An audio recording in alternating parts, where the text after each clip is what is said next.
పూరా లోకల్. ఇలా కుటుంబానికి మనందరం కూడా ఇక్కడ ఉండే రాష్ట్ర వ్యాప్తంగా ఉండే బీఆర్ఎస్ కుటుంబ సభ్యులందరం కూడా అండగా వారి కోసమే జూబ్లీ హిల్స్ కి కదలి వచ్చినాం. మరి జూబ్లీ హిల్స్ లో పోరు షురు అయింది. జనం మన దిక్కున్నారు, నిజం మన దిక్కున్నది, ధర్మం మన దిక్కున్నది.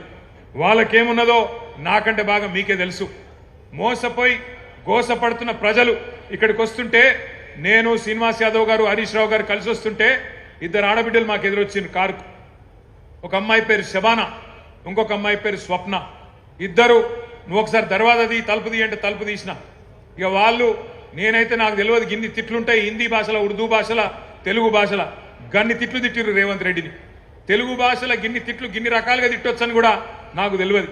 గన్ని తిట్లు తిట్టి వాళ్ళు ఒకటే మాట చెప్పారు, అన్నా మీరు వచ్చే అవసరం లేదు, చెప్పే అవసరం లేదు, మా ఆడబిడ్డలు మేమే చూపెడతాం, ఒక దుర్గాదేవి లెక్క, ఒక కాళికాదేవి లెక్క భరతం పడతాం కాంగ్రెస్ పార్టీది, మోసం చేసినందుకు మేం చూసుకుంటాం వాళ్ళ సంగతి అని చెప్పి దోకాబడ్డ ఆడబిడ్డ శబానా చెప్పింది.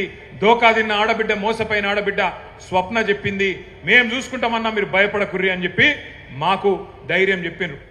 దోకా తిన్న తెలంగాణకు ఇలా మోకా వచ్చింది, అవకాశం వచ్చింది.